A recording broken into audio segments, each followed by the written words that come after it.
Okay, so I lost the audio on this video, so I'm gonna have to do a voiceover.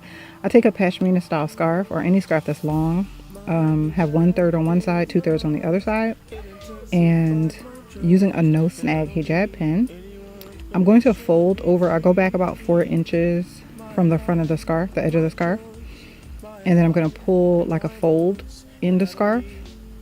Now I like my scarves kind of down on my forehead, so you can put it however you like it, but I like mine a little bit further, like closer to my eyebrows. And then I fold it.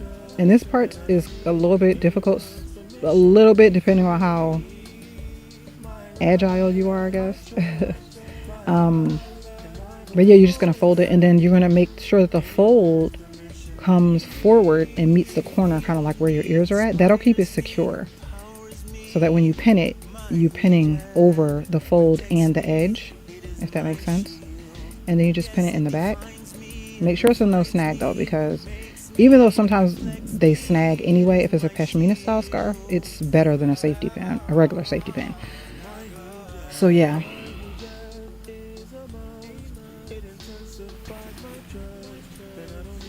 Now I'm going to take the short side, take it around the back, and you're going to need a ponytail for this style. I meant to say that in the beginning, but you're going to need a ponytail because that part that you cross over anchors onto the ponytail.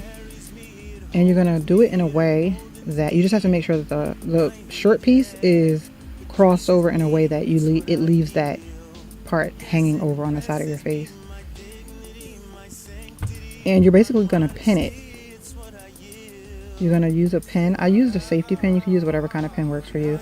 I don't think stick pins, because of how thick that side is gonna work, or are gonna work. So I use a safety pin, and then I just put a hijab pin over it. You can use a brooch, whatever. I couldn't find my brooch, and the pink matches, so it works.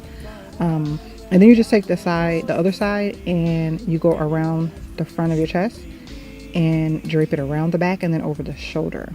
And I like to pull that little piece that's hanging on the right side of the video. I like to keep that in the front, like over top, so it adds a little bit of drama. And then you just adjust it however you want it. I go off camera so that I can pull it and cover my neck more. And yeah, you could do it like that. You could pin it so that nothing is exposed. And that's it. Thanks for watching.